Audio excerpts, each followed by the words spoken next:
Quick check 7.4 what is Boltzmann distribution curve. तो इसके बारे में आलमोस्ट सारा कुछ बुक के अंदर ही लिखा हुआ है कि जिसमें मैक्सवेल जो है वो डिस्ट्रीब्यूशन ऑफ एनर्जी को टेम्परेचर के लिहाज से कैसे एक्सप्लेन करता है प्रॉपर। ये एक लॉन्ग क्वेश्चन है।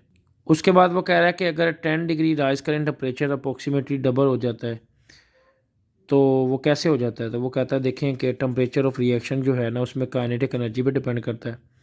टेम्परेचर बढ़ाने से नंबर ऑफ मालिकूल की जो heavy activation energy and became rise the reaction को बढ़ा देती है।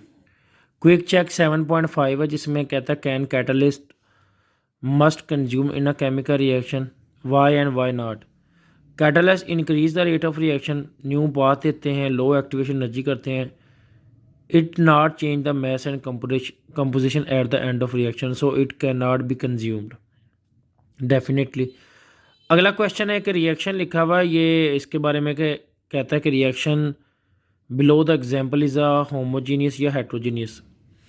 ये जो रिएक्शन है इसके बारे में लिखा both reactant and product but catalyst is the solid. इसमें जो कैटलिस्ट है ये सॉलिड है, लिहाजा ये जो है हेट्रोजीनियस कैटलाइसिस के हवाले से एग्जाम्पल है।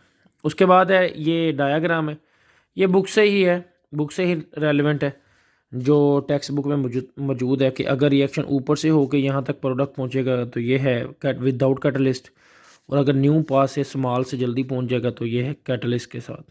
क्विक चेक है जी 7.6 जिसमें ऑर्डर ऑफ रिएक्शन दिया हुआ है, जिसमें हाइड्रोजन का हमारे पास 1 ऑर्डर है और नाइट्रोजन का 2, टोटल ऑर्डर बन जाता है 3 ऑर्डर। उसके बाद कहता है what is mean by specific rate of reaction and how it's represent. ये बुक के अंदर ही मौजूद है, ये इसका आंसर है स्पेसिफिक रेट कांस्टेंट, और इसको रिप्रेजेंट कैसे किया जाता है।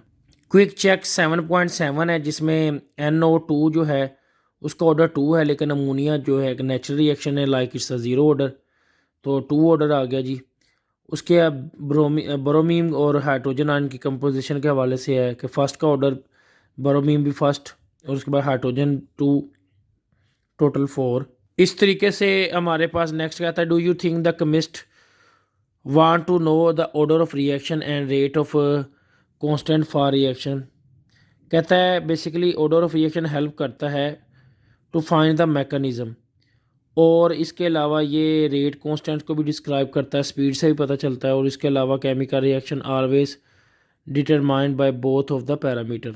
अगला क्वेश्चन है कि sum of the coefficient of balance chemical equation is not necessary to important give the order of reaction. इस बारे में वो कहता है कि basically coefficient of balance chemical equation is no relation with order of reaction. Balance करना और चीज़ है और कोफिशिएंट का जो उसमें ज़रूरत नहीं है। बेसिकली ऑर्डर ऑफ रिएक्शन जो अब हम मालूम करते हैं वो एक्सपेरिमेंटली लॉ से है, एक्सपेरिमेंटली हम देखते हैं कि कौन सा रेट डिपेंड करता है और कौन सा नहीं। ऑर्डर ऑफ रिएक्शन को समझने के लिए ख़ास तौर पे आपको ना मैकेनिज़्म और रेट डिटरमाइनिंग स्टेप का समझना बहुत ज़रूरी है कि किसी रिएक्शन में किस चीज़ की कितनी अहमियत है और कौन सा किसी रिएक्शन में हिस्सा लेता है या नहीं। तो बहरहाल ये एक ऑर्डर है जिसका ऑर्डर है जी हमारे पास 4 हाइड्रोजन और प्लस नाइट्रोजन है, और यहाँ पे टोटल ऑर्डर 3rd ऑर्डर है। और लेकिन सम ऑफ कोफिशिएंट करें तो जबकि कोफिशिएंट का मतलब ये देखें ना इस इक्वेशन में 2 + 2 कितना है 4, जबकि ऑर्डर 3 आ रहा है। तो ये एक एक्सपेरिमेंटली तरीके से फाइंड करते हैं, हम इसको बैलेंस नहीं कर सकते। हम ऐसा नहीं कह सकते कि हम कहें 2 + 2 इसका 4 ऑर्डर है, ऐसे नहीं होता। तो इसके लिए प्रॉपर हमें चेक करना पड़ता है कि किसी भी रिएक्टेंट की क्या कंसंट्रेशन कितनी डिपेंड करती है। वो ऑर्डर 1 में लाई करता है, 2 में, 3 में। क्विक चेक 7.8 में हमें टाइम दिया गया है और उसने इस अलावा रिएक्टेंट की कंसंट्रेशन दी गई है और के कांस्टेंट फाइंड करना ये फार्मूला है। टाइम हमने उसको कन्वर्ट करके पुट कर दिया और आंसर निकाल लिया है हमने।